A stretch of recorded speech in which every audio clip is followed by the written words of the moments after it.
రాముడా కాదు శౌర్య స్థైర్య గాంభీర్య రమణీయ సుగుణాభిరాముడతడు. సీతయా కాదు రాశీభూత సౌశీల్యపూత త్రిలోకైకమాతామె.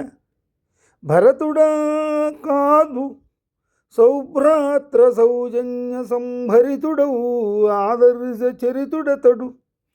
గుహుడటే కాదు రామపాదాబ్జ రసతరంగ భృంగాయమాణాంతరంగుడతడు.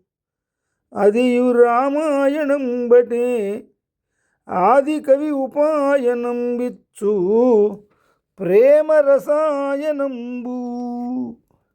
శ్రీరామచంద్రుడు సకల ధర్మస్వరూపుడని, మర్యాదా పురుషోత్తముడని, సర్వలోక ఆదర్శనీయుడని, సాక్షాత్తు పరబ్రహ్మస్వరూపుడని ఉపనిషత్తులు చెబుతున్నాయి.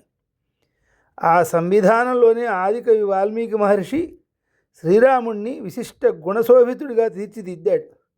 నిత్యజీవన వ్యవహారంలో సమస్త మానవాళి సుఖంగా, సంతోషంగా, శాంతిమయంగా జీవించటానికి దోహదపడే ధర్మాలను శ్రీరామపాత్ర నేపథ్యంగా వాల్మీకి పొందుపరిచాడు. రాక్షసుడైన మారీచుడి ద్వారా రామో విగ్రహవాన్ ధర్మ, మూర్తీభవించిన ధర్మస్వరూపుడని పలికించి శ్రీరామ పాత్ర ఉదాత్తతను చాటాడు. రామాదివద్వర్తితవ్యం న రావణాదివా.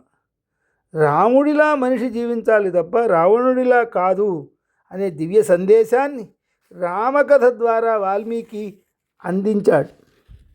మనిషి జీవితంలోని అన్ని పార్శ్వాల్ని రాముడు పలికించాడు.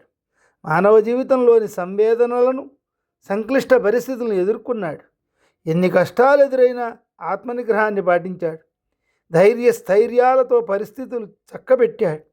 కర్తవ్యోన్ముఖుడై మనోబలంతో శారీరక మానసిక శక్తుల్ని ప్రచోదనం చేసి తన నిరుపమాన మూర్తిమత్వాన్ని ప్రస్ఫుటింపజేశాడు.